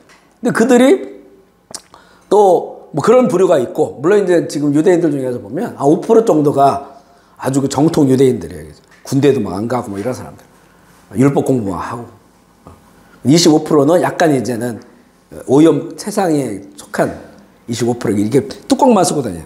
뚜껑 남자들. 앞에 55%는 막 시커먼 이거. 그 25%는 뚜껑 쓰고 다녀요. 70%는 세속화된 유대인들, 동성애하고 다 이런 사람들 그렇게 돼 있거든요. 근데 어쨌든 간에 이 사람들이 유럽 사회에 동화되지 않아요. 근데 유럽 사회는 어떤 사회냐면 기독교 국가란 말이죠. 기독교 국가. 그 사회에서 이 여호와 신앙, 이들은 구약만을 믿고 있으니까 이게 동화가 안 돼. 예수님을 거절하고 또 유대인들이 그 유럽 사람들이 볼 때는 이 사람들은 예수님을 죽인 사람들이야. 원죄가 있다고 보는 거예요. 그러니까 껐듯하면 유대인들을 박해하는 거야. 그동안 이 유럽 문화 속에서. 그래 보면요. 뭐 1200년 정도의 스페인에서 이 스크럼을 짜고 유대인들을 다 무슨 일이 벌어지면 다 유대인 책임이다 이래가지고 바다로 다 몰살시켜버려요. 이게 1200, 1300년도, 1400, 1500년도 계속 일어나. 뭐 스웨덴, 영국, 뭐 포르투갈 이런 데서 결국은 독일. 그러다가 나중에는 히틀러의 학살. 히틀러는 캐톨릭 교인이었단 말이죠. 그리고 히틀러랑 같이 나치즘 이걸 만들어낸 사람이 주교야 주교. 신부요. 힘 있는 독일에서. 신부에서. 그러니까 그런 그 마인드 내지는 그런 그 동기를 부여하는 거예요, 신앙적으로. 600만이 죽어. 400만 어른, 200만은 어린이. 그러니까 이 유대인들이요, 제일 싫어하는 기독교인이에요. 그 예수 믿는 사람들, 예수를 말하는 사람들. 이슬람보다 더 싫어요. 왜냐하면 중세 유럽에, 그래서 이 유대인들이 금융계를 장악할 수밖에 없었던 게 계속 추방을 시키니까 무슨 일만 일어나면 유대인들 때문에 그렇다라고 해가지고 추방시키니까 자기 나라가 없잖아요. 보호를 못 받으니까. 그 현금이 있어야 되고 금이 있어야 돼. 현금. 그래서 고리대금을 이 사람들이 하는 거예요. 현금을 왔다 갔다 할 수 있는. 고리대금업 하고 금을 자기들이 모아. 그래서 지금 세계 금융권을 유대인들이 잡고 있잖아요. 숫자에 비하면 미미한 숫자인데 이들이 미국도 마찬가지고 이걸 장악하고 있어요. 왜냐하면 이들은 언제든지 다른 나라로 도망가야 되니까 현금이 있어야 돼. 현금이. 그래서 뭐 나치 그 시대 때도 그 생명을 구한 사람들이 엄청난 돈을 써가지고 현금을 주고 독일 장교들을 구워 삼고 해가지고 그때 사는 사람들, 도망간 사람들. 그런 거 영화로 나온 적도 있었잖아요. 그죠? 그러니까 그래서 이 유대인들 하면 뭐 악성 고리대금업 이렇게 생각을 하는 거예요. 베니스의 상인 그 책에 보면 샤일록이라는 고리대금업자가 나와. 돈을 빌려줬는데 못 갚아. 그만큼 네 살덩어리를 잘라라. 그런 게 샤일록이 유대인 얘기. 그만큼 유럽 사회가 유대인들에 대해서도 싫어했고, 근데 유대인들은 나라가 없어 보호할 수 있는 이런 공동체가 없으니까 계속 박해를 당하면서 예수 믿는 사람들, 기독교에 대해서 아주 뭐 철천지 원수예요. 그래서 그들은 적십자도 십자가로 안 쓰잖아요. 병원이나 약국에 할 때 모세의 그 뱀 있잖아요. 구리뱀. 그걸로 쓰고 십자가를 안 써요. 이 기독교의 상징이니까. 그러니까 이 유대인들이 예수를 믿는다고 하는 거는 정말 그야말로 기적의 기적. 왜냐면 이게 유대인들 한번 이게 딱 박혀 있으면 야훼 신앙, 여호와 신앙과 딱 맞물려 가지고요. 그냥 죽으면 죽었지 안 한 사람들이에요. 그러니까 그만큼 또 박해를 받고 비판을 당했고 동화되지 않았던 거니까 그러니까 또 신앙을 지키기도 했고. 근데 지금 이제 이런 나라가 생기면서 이제는 여기 나온 것처럼 여기 보면 지금 읽은 그런 내용이잖아요. 보면 사면에 민족들을 이렇게 둘러싸여 있어요. 지도를 한번 보시면 알아요. 이스라엘만 이렇게 이제 그 다른 종교를 가지고 있지, 뭐, 그 레바논, 시리아, 요르단, 이집트 그 주변에 있는 그런 모든 나라들 다 이게 이슬람 국가들이에요. 이슬람 국가에 둘러싸여 있고, 아니면 유럽에는 기독교. 다 둘러싸여 있어요. 그리고 터키도 이렇게 붙어 있잖아요, 터키. 터키도 무슬림이고. 그래서 지금 강성 무슬림화 돼 있고. 거기에 이거 조그마한 한 나라, 경상도만한 땅이 거기 있는 거예요. 이들은 유대교 가지고 있어요. 그러니까 이 이스라엘이 이 말씀 그대로 모든 민족을 취하게 하는 잔이 될 거야. 지금 그러고 있어요. 그리고 보면 이 이스라엘도 돌이 무거운 돌이 되는데 이 돌을 드는 자, 들어가지고 버리려고 하는 사람들이 있어. 지구상에서 이스라엘을 없애려고 하는 나라들. 이런 나라들이 그 드는 나라들은 다 상해. 보면 뭐 이란만 해도 인구가 거의 1억 될 거려, 이란? 그 이스라엘은 800만. 거기 유대인들만 하면 700만 정도밖에 안 돼요. 이란이 이스라엘을 치는데도 안 돼. 그 하마스니 그 주변에 있는 모든 테러리스트들 이란이 공급을 하고, 그 뒤에는 러시아 있고, 또 중국이 있고, 또 북한까지 있어요. 북한이 이란에다가 그 핵무기 만드는 거 이런 거 공급해 준단 말이에요. 옛날에 그 인터넷에 나올 거 선양인가 어디 그 선양역에 폭발이 일어나요. 폭발. 근데 이게 누가 했냐 모르는 거예요. 이게 어떻게 북한에 그 역이 폭발할 수 있느냐. 그 폭발했는데, 근데 이게 이제는 그 연구하신 분들 이게 모사드가 한 거다. 모사드. 왜냐하면 북한이 이란을 지원하니까 경고성으로 역을 폭발시킨 거다. 그게 거의 정설로 얘기하고 있어요. 이거 아무 상관이 없잖아요. 이스라엘하고 북한하고. 근데 그걸, 왜냐하면 이 경상도만 땅에 핵무기 도세 발이면 끝나버려, 나라가. 이스라엘 나라가 없어져 버려요. 그 성경의 예언이 실패한 거지. 그러니까 그런 조짐만 있으면 가서 테러가 아니라 거기 폭발시키고, 그러니까 이제 모사드가 세계 최고의 그런 첩보 활동을 하고, 또 이스라엘 군인들이요. 우리 여기 좀 더 읽어보면 그 유대인 하나가 다윗같이 된다고 해요. 다윗같이. 그러니까 이 전투력이 엄청나다는 거죠. 지금 전 세계에서 각계전투는 그러니까 개인적으로 싸웠을 때 군인 능력이 이거를 1위가 옛날부터 지금까지 이스라엘 군이네요. 왜냐하면 전쟁을 멈춘 적이 없거든. 나라가 1948년도에 나라가 세워지고 67년도에 6.1 전쟁 했죠. 그 중간중간 마찬가지고 지금도 마찬가지고 실전을 계속 하다 보니까 무기가 계속 좋아지고 군사 우리나라는 지금 뭐 군인들 많아도 우리 전투해본 적이 없잖아요. 그죠? 훈련만 하는 거지. 근데 실전을 한다는 게 엄청나. 그래서 지금 북한이 몇만 명이 우크라이나에 가서 실전을 하잖아요. 드론하고 막 싸워가지고. 이게 엄청난 거예요, 사실은 지금. 아주 경계해야 될 그런 거예요. 각계전투 능력에서 세계 최고예요. 다윗 같다라는 그 말이, 골리앗을 이긴 다윗 같다는 말, 이게 지금 성취되는 거죠. 그래서 보면 우리가 이제 일반 언론을 보면 이게 반 이스라엘 언론이 되게 많아요. 그래서 이스라엘 하는 일들을 보면 우리도 봤을 때, 야, 저거 좀 잔인하고 끔찍하다. 이런 것들이 있거든요. 그런데 이 성경적 예언을 보면 이 이스라엘은 이 스스로가 이 자기들의 자기 나라를 예언된 말씀, 그리고 이 나라는 없어질 수가 없는 거야. 그래서 사실은 이스라엘은 아까 그 이란만 대봐도 비교할 수 없는데 그 전체의 아랍 국가들, 또 그 뒤에 있는 사회주의 공산주의 국가를 합해보면 군사력이나 인구나 이런 면에서는 뭐 게임이 안 되죠. 몇백 배 차이가 날 거예요. 근데 이 나라가 이렇게 버티고 존재하고 있는 것이 결국에는 우리 성경을 가지고 있는 사람들에게는, 야, 이 하나님의 이 말씀이 성취되는 것이라고밖에 말할 수가 없어요, 이 나라는. 그래서 우리가 그런 관점에서 이 나라를 잘 봐야 되는데, 그동안 우리 기독교가 이스라엘을 못 본 게, 이스라엘이라는 나라가 없었잖아요. 1900년 동안. 그러니까 신학자들이 다 이방인 신학자들이에요. 이방인 신학자들이 성경을 연구하고 성경의 그 예언들, 이 예언의 성취를, 이스라엘에 예언된 게 얼마나 많아요. 구약은 다 그거잖아요. 근데 이걸 다 신약의 교회로 바꿔버렸어요. 신약의 교회.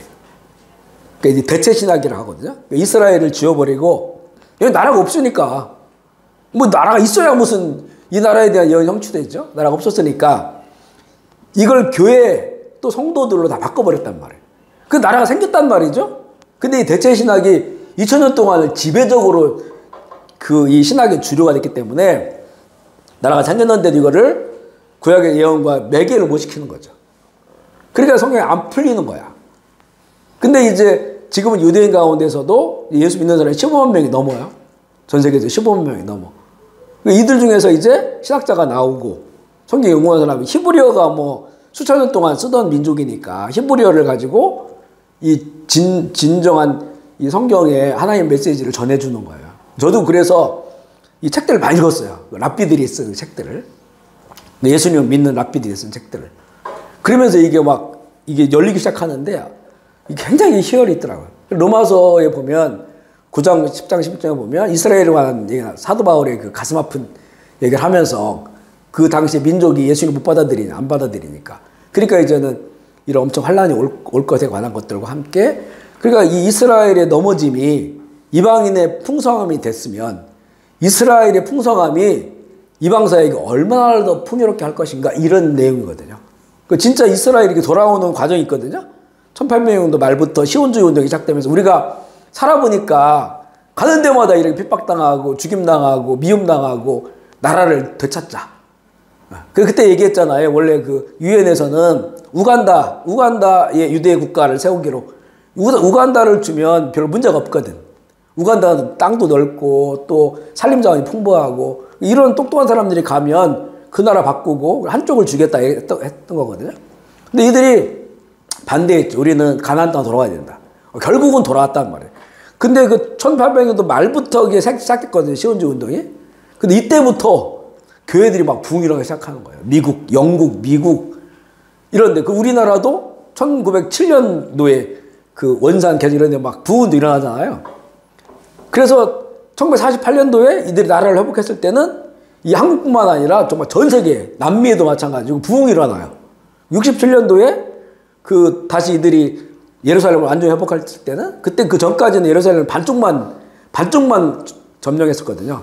근데 67년도에 6.1 전쟁으로 완전히 예루살렘을 다 거의 점유하게 됐단 말이에요. 관리하게 됐단 말이죠. 이때 또 늦은 비 운동이라고 해가지고 뭐 또 빌리그레암 목사님 이름을 통해 가지고 엄청나게 부흥이 일어나요. 저희도 이제는 유대인들이 쓴 그 성경 해석 이런 걸 보면 놀라. 2000년 동안 이방인들이 했던 거랑 달라요, 이게. 깊이가 달라. 그러면서 이 하나님의 이들이 2000년 동안 하나님을 버리지 않았거든요. 예수님은 안 믿었지만 구약의 하나님, 여호와 하나님을 이들이 계속 그들은 믿고 이 성경을 딸딸딸 외우면서 그러고 살아왔던 사람들이거든요. 그러니까 이들이 예수님을 받아들이니까 얼마나 이걸 잘 풀 수가 있어요. 그래서 정말 그들이 돌아옴이 우리 이방인의 풍성함이 되고 있다고 하는 거예요. 이 대체 신학이 이런 거를 못 보게 한 거예요, 사실은.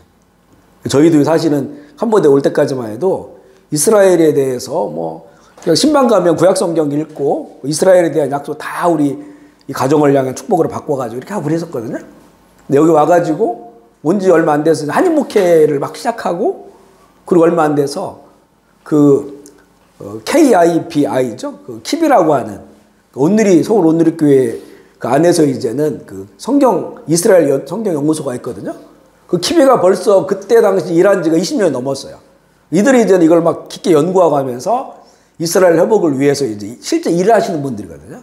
근데 그분들이 선교사회에 이렇게 강의하러 오신 거예요. 근데 그때 우리 교회가 우리 교회에서 쓰겠다 해가지고 우리 교회에서 그걸 빌려드렸거든요. 근데 저도 마찬가지고 우리 교인들이 선교사님들보다 더 많이 왔어요. 그 세미나에 3일을 했는데 오신 정만석 장로님과 그분이 이제 쓰신 책들 다 주고 카피해서 나눠주라고 하고 다 주고 또 강의해 주시고 그러면서 그걸 나중에 이제 세미나 끝나고 정리하고 그걸 읽기 시작하는데 책들이 이게 이제는 열리기 시작하더라고요. 이게 열리니까 하나님께서 구약의 하나님이 계속 그 역사를 이끌어 오셨고 지금도 그 말씀이 성취되고 있고 이게 보이기 시작하는데 참 감격적이었었죠. 감격적. 그래서 시편에 보면 126편인가요? 예루살렘의 평안을 구하라. 예루살렘을 사랑하는 자는 형통하리라 이렇게 나와요. 그래서 그 말씀들을 보고 이 이스라엘과 예루살렘을 이렇게 위해서 기도하고, 지금도 우리 기도문에 있어 이스라엘. 그리고 전에 이제 박다현 선교사님 거기 계실 때는 우리가 지원도 하고 계속해서. 그러면서 정말 우리 교회도 그런 맥락과 같이 해서 하나님께서 이렇게 성장도 하게 하셨고, 또 이렇게 그래도 예수 그리스도 복음의 중심에 설 수 있는, 또 이 시대와 때에 대해서 말하게 하고 함께 할 수 있는 그런 교회로 이렇게 세워주신 그런 은혜를 우리가 실감하고 있거든요. 우리가 그래서 이스라엘 그냥 여러 나라 중에 한 나라로 볼 수 있는 게 아니고, 성경의 예언의 성취된 1차적인, 그 1차적으로 아브라함이 용서한 이스라엘이고, 그 다음에 아브라함의 믿음을 우리가 계승한 우리들이에요. 그리고 이스라엘의 이 회복의 사건은 예수님의 재림과 맞닿아 있어요. 예수님의 재림의 시간표와. 앞으로 이스라엘에서 일어나, 예를 들어서 이제 삼성전이 지어진다 이랬을 때는 굉장히 가까워지는 거예요. 주님의 재림이. 그리고 이제 짐승의 세상에 되어지는 것도 정말 가까워지는 것이고, 이런 걸 다 성경을 통해 우리가 볼 수가 있다고 하는 것이고요. 전쟁의 승리 12장 6절 말씀 읽어볼게요. 시작. 그날에 내가 유다 지도자들을 나무 가운데 갖게 하리니 그들이 그 좌우에 에워싼 모든 민족들을 불살할 것이요 다시 그 본 곳 예루살렘에 설게. 자, 전쟁이 있을 것이다. 이건 요한계시록 할 때 나눴어요. 마지막 수많은 나라들과 둘러싸여 있고 그 나라들과의 전쟁을 할 것이다. 그 다음에 유다와 예루살렘의 영적 회복인데 12장 10절 시작. 내가 다윗의 집과 예루살렘 주민에게 은총과 간구하는 심령을 부어주리니 그들이 그 찌른 바 그를 바라보고 그를 위하여 애통하기를 독자를 위하여 애통하듯 하며 그를 위하여 통곡하기를 장자를 위하여 통곡하는. 이 구절도 기가 막히죠. 이들이 하나님께서 이 예루살렘 주민들에게 은총과 간구하는 심령을 부어주겠다. 영을 부어주겠다는 거죠. 에스겔 37장에도 동일한 내용이 나오는데, 근데 그들이 찌른 바 그를 바라보고 그들이 찌른 자를 바라보는 거예요. 아직 예수님 오시지 않았잖아요. 이 찌른 자는 누굴까? 그러니까 시간이 지나고 예수님이 십자가에서 그 찔리실 때, 그때 이제 이것을 깨닫는 사람들이, 이렇게 제자들, 사도들이 그걸 깨달은 거죠. 아, 이분이 메시아라고 하는 거는. 찌른 바 그를 바라보고, 나중에 이들이 이제 하나님의 영이 들어왔을 때는 그 자기들이 찔른 것 때문에 애통해요. 지금은 다수의 이스라엘 사람들이 그렇게 생각하지 않아요. 예수님은 그냥 선지자 한 명으로 보거든요. 우리가 메시아를 죽였다 이렇게 생각하지 않습니다. 그런데 결국 하나님의 영 성령이 그들 가운데 들어오면 그들이 그걸 위해 애통해. 장자를 위하여 통곡하듯 그렇게 애통한다. 아, 우리 민족이 예수님 메시아가 오셨지만 받아들이지 못하고 그를 찔렀구나, 그를 죽였구나. 이런 회복이 일어난다는 거예요. 이게 회복의 모습이거든요. 그래서 그 에스겔 37장에 보면 마른 뼈가 이렇게 있는데 이게 모아지잖아요. 모아지고 살이 붙잖아요. 거기까지는 지금 된 거예요. 이스라엘이. 나라가 새로 생겼어요. 국가로 생겨지고 강한 그런 모습을 보여요. 근데 아직은 생기가 없어요. 그러니까 그 일어난 뼈가 맞춰진 그 뼈들을 향해서 에스겔이 대언을 할 때 하나님의 말씀을 대언하죠. 생기가 들어와라. 생기가 들어와서 이들이 움직여. 하나님의 거룩한 군대가 돼. 그러니까 지금이 그런 과정도 있다는 거예요. 과정. 아까 얘기했잖아요. 그 기독교를 제일 싫어한다고. 예수를 제일 싫어한다고. 예수 믿는 사람들을. 근데 그게 이스라엘이 돌아오기 전에 1000년이 넘는 그 역사 가운데 자발적으로 개종한 사람이 300명도 안 된다는 거야. 그 오랜 시간 동안에. 왜냐면 개종할 수 없죠. 철천지 원수인데. 그런데 1948년도에 나라가 건국하고 67년도에 예루살렘을 회복하고 그리고 지금까지 보면 이게 15만 명 이상이 예수님을 받아들이고 이스라엘의 지금 메시아닉주 교회, 예수를 믿는 유대인들 교회가 400개가 넘고 이런 상황이 된 거예요 지금. 이들에게 생기가 부어지는데 아직은 소수예요, 소수. 그렇지만 앞으로 가면 갈수록 이제 이들이 주님 오시기 가까이 되면 생기가 부어져서 각 지파별로 12,000명씩 14만 4천 이게 나오잖아요. 요한계시록 7장인가 나오죠. 그렇게 이제는 회복되어지는 그들이 이제는 아마 마지막 때 놀라운 그런 일을 감당하는 사람들이 될 것이다. 우리 13장으로 넘어가면 13장 7절로 9절은 이 정화, 깨끗하게 씻어주는 것, 악한 목자에 대한 심판과 백성의 연단이 나오는데 13장 1절 읽어보겠습니다. 시작. 그날의 죄와 더러움을 씻는 셈이 다윗의 족속과 예루살렘 주민을 위하여 아멘이시죠? 여기는 이방인들이 아니에요. 이걸 항상 우리는 옛날에 우리 예수 믿는 사람들 이걸로 우리는 그렇게 해석을 했단 말이에요. 이게 아니고 그날 아까 얘기한 하나님의 영이 그들 가운데 임하는 날 죄와 더러움을 씻는 셈이 다윗의 족속과 예루살렘 주민 위에 열리리라. 회복돼 영적 회복을 말하고 있고요. 거짓이 드러날 것인데 13장 2절 3절 볼게요. 시작. 만군의 여호와가 말하노라. 그날의 이름을 이 땅에서 끊어서 기억되지 못하게 할 것이며 거짓 선지자와 더러운 귀신을 땅에서 떠나게 할 것이라. 사람이 아직도 예언할 것 같으면 그 나은 부모가 그에게 이르기를 내가 여호와의 이름을 빙자하여 거짓말을 하니 살지 못하리라 하고 예언할 때에 칼로 그를 찌르리라. 이게 나오고 13장을 더 보면 이런 게 있어요. 그 보면 친구가 친구한테 가가지고 너 이 상처가 뭐냐? 라고 물으니까 이 상처가 이 두 팔에 그에게 묻기를 내 두 팔의 사이에 있는 상처는 어찌 됨이냐? 라고 하면 대답하기를 이는 나의 집에 친구의 집에서 받은 상처라. 이렇게 이제 거짓말을 하는 거거든요. 그러니까 이들이 이제 우상숭배를 하면 우상숭배하는 사람들은 보면 이제 자해하는 게 있어요. 자해. 스스로 자기를 때리고 이런 게 있단 말이에요. 그 구약 시대도 마찬가지고 이제 이런 그 뭐라 할까요? 그 종교적으로 신앙은 지금 이렇게 몸에 아까 뭐야 타투하고 하는 것들이 지금 무슨 뭐 미용이나 뭐 아름다움 위해서 한다고 하는데 이게 보면 고대에서 자기 몸에다가 이렇게 뭘 긋고 새겨하는 게 이게 자해는 우상 신들에 대한 그 엘리야의 제단에서 그 아세라 목상하고 바알 그 수백 명의 선지자들이 불이 안 내려오니까 막 자해하잖아요. 칼로 막 찢잖아요. 그러니까 그들은 몸에 이런 것들이 있는 거예요. 자상이 계속 이걸 했을 때 그러니까 그때는 이제 거짓이 다 드러나. 거짓 예언들 우상 숭배하는 거 다 드러나. 근데 보니까 몸에 팔에 상처가 있단 말이에요. 너 어디서 난 상처냐 하니까 내 친구 집에서 얻은 상처야. 라 거짓말을 시켰는 게. 근데 그 실제는 우상 숭배하는 자다. 그렇게 이날이 되면 하나님의 임하면 이 거짓 것들 이스라엘이 그동안 우상 숭배하고 헛된 것을 했다가 다 드러난다는 거죠.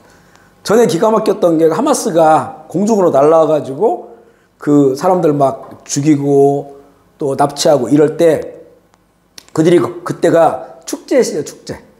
밤새 며칠 동안 축제하는데 술 마시고 마약하고 그런 축제의 광야에서.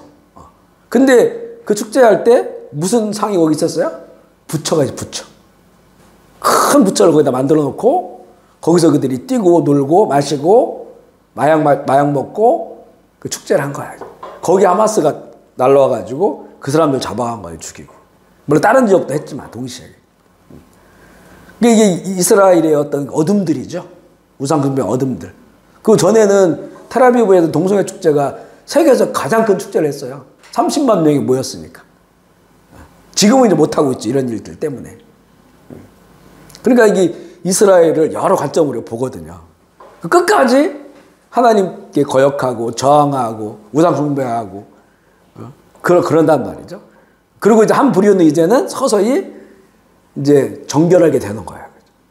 정결하게 돼. 근데 아직은 이쪽이 이제는 더 다수가. 우리가 이스라엘 이렇게 말하지만 그들을 다 이 성경적으로 이걸 예언 성취되기를 축복하고 하는 거지 이스라엘 사람들이 우리가 막 엄청 좋아하거나 이렇지 않아요.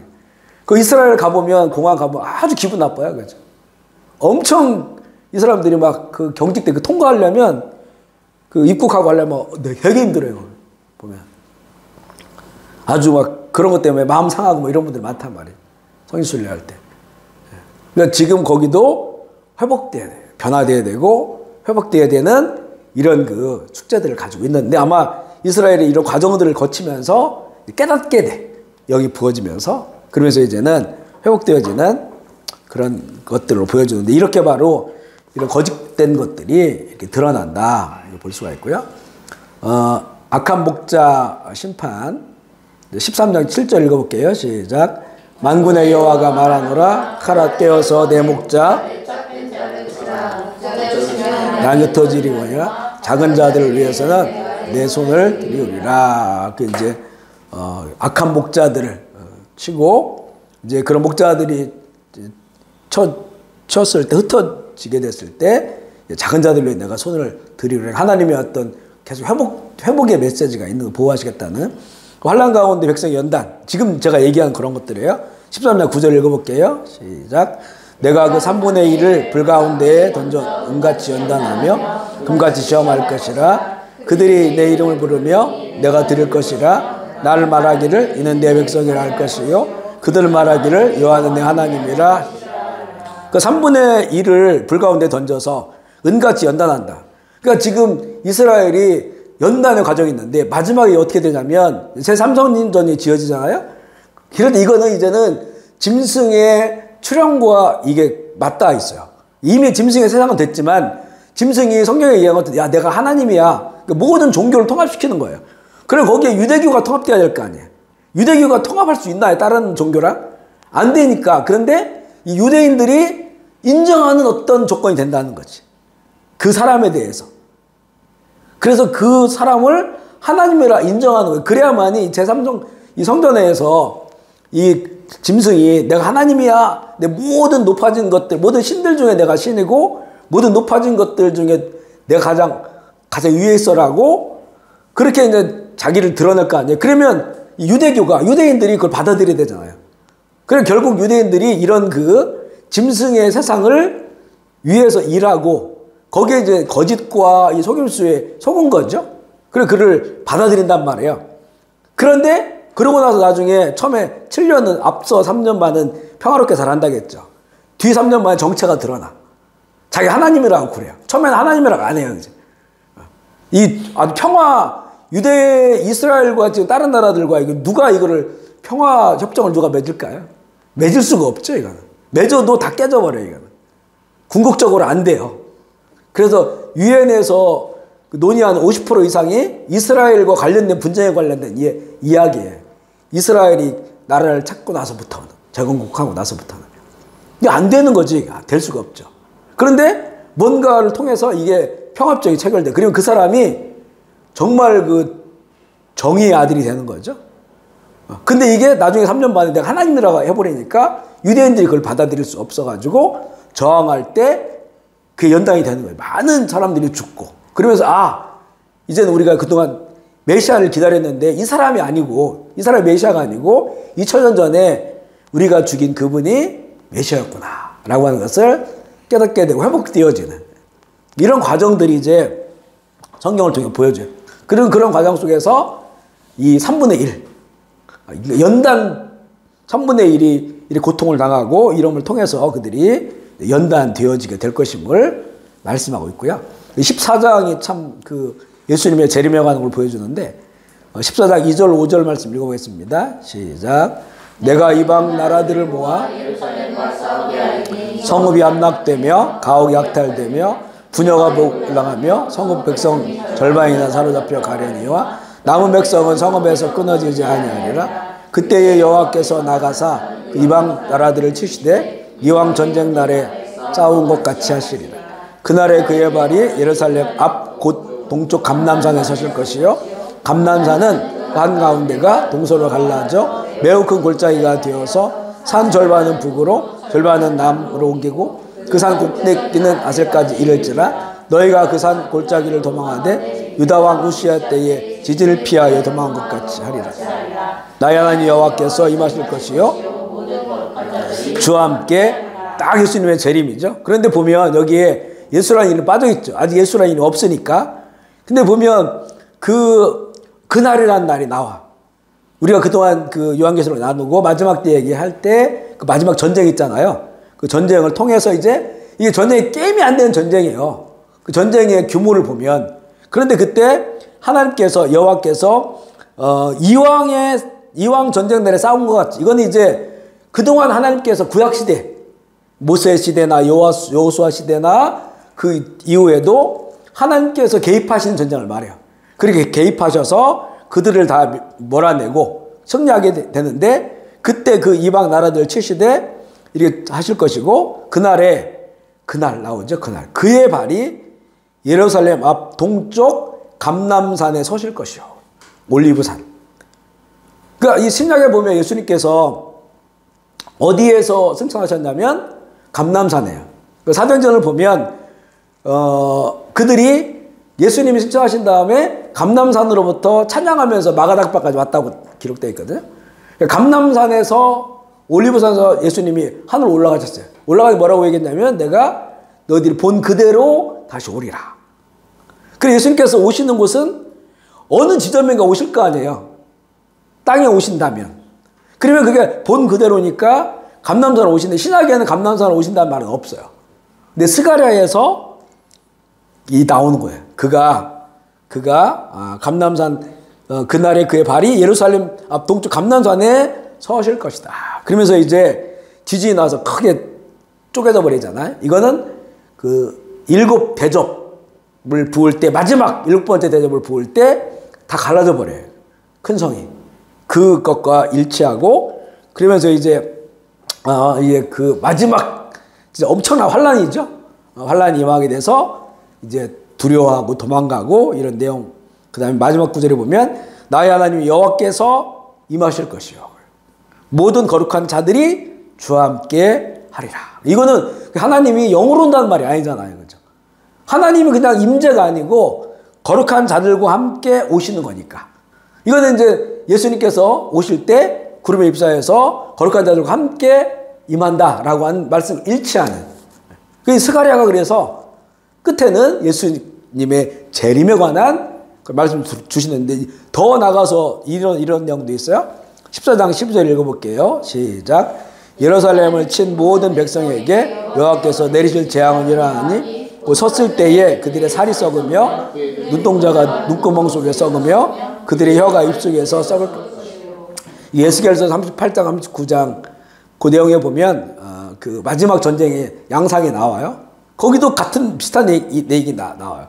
근데 이걸 딱 들었을 때 일본 사람들은 딱 떠올리는 게 이게 원폭이에요. 원폭. 그 히로시마 나가사키에 보면 딱 원자폭탄이 터졌을 때 이런 상태로 죽어요. 사람들이. 방사능에 쪼여가지고. 그러니까 이게 마지막 전쟁에 핵을 사용하지 않을 것인가 라고 하는 것을 볼 수 있는 대목이기도 하고 그러나 알 수는 없죠. 하나님께서 개입하셨을 때 그거 아니더라도 이런 무서운 그런 이 대적자들에 대해서 심판할 수 있고 또 이제 좀 더 읽어보면 14장 16절 읽어볼게요. 시작. 예루살렘을 치러 왔던 이방 나라들 중에 남은 자가 해마다 올라와서 그 왕 만군의 여호와께 경배하며 초막절. 이들은 누구냐면 예루살렘을 치러 왔던 이방 나라야. 이방 나라. 다른 나라 사람들인데 그들을 남은 자가 있는데 그들이 해마다 올라와서 왕 만군의 여호와께 경배하며 초막절을 지킨다. 더 읽어보면요. 그들이 이 말 목에다가 여호와께 성결이라고 써놓고 그렇게 몰려와가지고 예루살렘에서 초막절을 지키고. 그러면 이게 딱 언제냐, 이때는 전쟁 후에, 이때가 딱 이렇게 살펴보면 딱 천년왕국 시대랑 이게 맞아요, 이게. 천년왕국. 여기서 나오진 않지만, 우리 천년왕국이 보면 그 19장에 예수님 이거 오셔가지고, 만왕의 왕 만주에 오셔가지고, 다 사로잡고, 짐승들 이렇게 집어넣어놓고 죽이고, 전쟁 끝내잖아요. 그러고 나서 이제 이 용은 감옥 가다 놓고 천년왕국이 시작된다고. 그게 그 땅에서 예루살렘이지 거기에서 그들이 왕노릇 하는 거예요. 그 순교한 자들이. 딱 그때가 이 모습이에요. 남은 자들 가운데서 구원 얻은 자들이 올라와서 초막절을 지킨다. 이거는 이제 뭐 다른 데 나와 있진 않은데 저는 그 말씀을 보면서 이게 천년왕국의 모습이 아닐까 이렇게 생각이 들긴 했어요. 그래서 이 스가랴의 마지막 부분은 이런 내용, 예수님의 재림과 그 이후에 있을 그런 그 천년왕국 회복에 관련된 내용들 끝나니까 이 스가랴의 이야기 얼마나 그 방대한지를 볼 수 있는 그런 대목이고, 하나님의 말씀이 얼마나 신실한가에 관한 그런 말씀이에요. 그래서 개인적으로 이렇게 제가 회심하는 과정 가운데서 이스라엘을 향한 하나님의 말씀과 그 말씀이 이루어졌고 이루어지고 있고 지금 아주 100% 확신하죠. 그 말씀을 따라 갈 거라고 하는 걸. 그 실제 수십 년 전부터 그걸 보고 있지만 그렇게 이제 가고 있고, 그러면서 정말 옛날에 내가 믿던 하나님은 저 관념 속에 있었던 하나님이었거든요. 관념 속. 그냥 믿음이라고 하는 보이지 않는 어떤 것 속에 있는 하나님이었는데, 지금은 이걸 보면서 지금 정말 살아서 역사를 주관하고 역사와 민족과 개인의 운명을 정하시고 그 운명을 바꾸시고 그런 살아있는 하나님이라고 하는 것에 대한 굉장히 이게 실감나게 하나님을 이렇게 바라보게 되는 그런 중요한 계기가 바로 이스라엘을 알게 되면서 그게 시작이 됐어요. 그래서 지금 역사의 흐름 자체도 이 성경 말씀을 통해 가고 있다고 하는 게, 제가 한 10년 전만 해도 한국 가가지고 앞으로 이런 있을 거야, 이런 막 재앙이 일어나고 거의 반응이 싸늘했어요.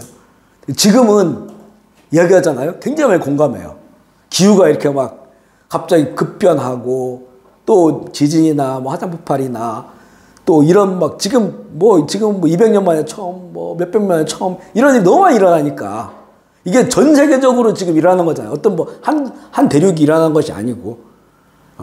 그러니까 지금은 이제 이런 그 이야기를 하면, 근데 그때 왜 이런 얘기를 했냐면 성경을 보니까 또 이게 당시만 해도 이렇게 다발적으로 일어나지 않았지만 그런 조짐을 향해서 막 가고 있는 거예요. 그리고 이미 한 세기 전부터 제가 늘 얘기하는 것처럼 1차 세계대전 일어났죠. 2차 세계대전 일어났죠. 공산주의 붉은 운동 일어났죠. 이렇게 성경에 보니까 이게 주님 오시는 하나의 그 신호탄과 같은 것들이더라고요. 이렇게 재난의 시작이라 이렇게 나오잖아요. 그러니까 거기서부터 보기 시작하면 앞으로 무슨 일이 벌어질지가 아는 거예요, 이제는. 그래서 이제 그런 부분들이 얘기를 했는데, 전에는 전혀 반응이 없었는데 지금은 이야기하면 많이 공감들 해주시고, 그렇게 이제 왜냐면 실감을 하니까 실제. 그래서 앞으로도 이 성경께서 성령이 우리에게 주신 이런 말씀 그대로 온 세계가 간다 라고 하는 거예요. 그러니까 우리는 이것을 알고 있다고 하는 것이 되게 중요한 거예요, 사실은. 알고 있다고 하는 게.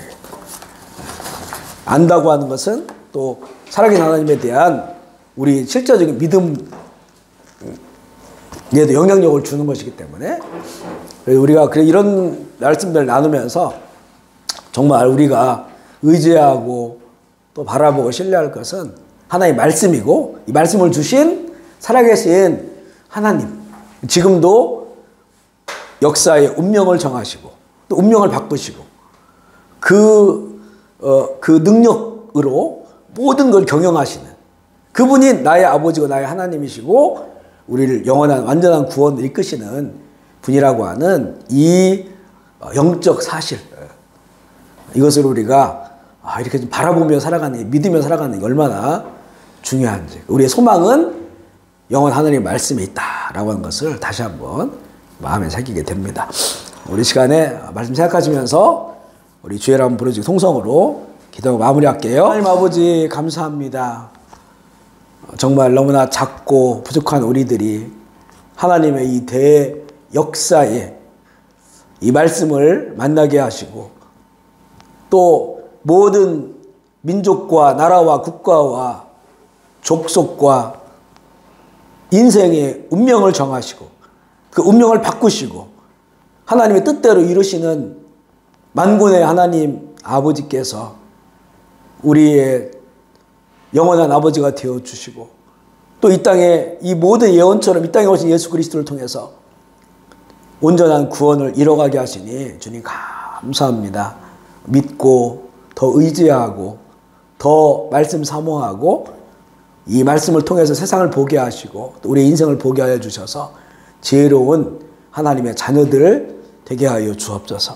우리 푸른별 제일교회가 더욱더 하나님 기뻐하시는 우리 공동체가 되게 하여 주시고 살아있는 말씀으로 또 살아있는 예배로 주님 주신 사명 감당한 하나님 나라 선교 잘 감당하는 그런 우리들 되게 하셔서 이 마지막 시대에 정말 주님과 동행하며 행복한 교회가 되게 하여 주시고 또 우리 자녀들 특별히 말씀을 잘 양육해서 우리보다 더 험한 시대를 살아갈 자녀들이 하늘의 지혜를 얻고 치우치지 않고 끝까지 바른 길을 가게 하시고 예수 그리스도의 다시 오심을 증언할 수 있는 우리 자녀들 되게 하여 주옵소서. 오늘도 귀한 처소 허락하셔서 감사합니다. 하나님 이 귀한 기업을 하나님 어려운 기업으로 삼으시고 이업 가운데 길을 열어주시며 하나님 이곳을 통해서 하나님 영광 받으시고 함께 일하는 모든 자들이 그리스도 안에서 행복하며 또 성장하고 또 부흥하는 그런 좋은 믿음의 기업 될 수 있도록 주여 인도하여 주시옵소서. 특별히 여기까지 찾아 나온 주의 종들 또 줌으로 함께한 자녀들 또 유튜브로 함께할 우리 형제 자매들 기억하여 주셔서 동일한 은혜 부어주시고 하나님 오직 이 살아있는 말씀으로 세상을 인도하시는 역사를 인도하시는 하나님께 소망을 두며 주님과 동행하며 살아갈 수 있도록 주여 인도하여 주시옵소서. 모든 감사와 영광을 주께 올려드리며 우리 구 예수 그리스도의 이름으로 기도합니다.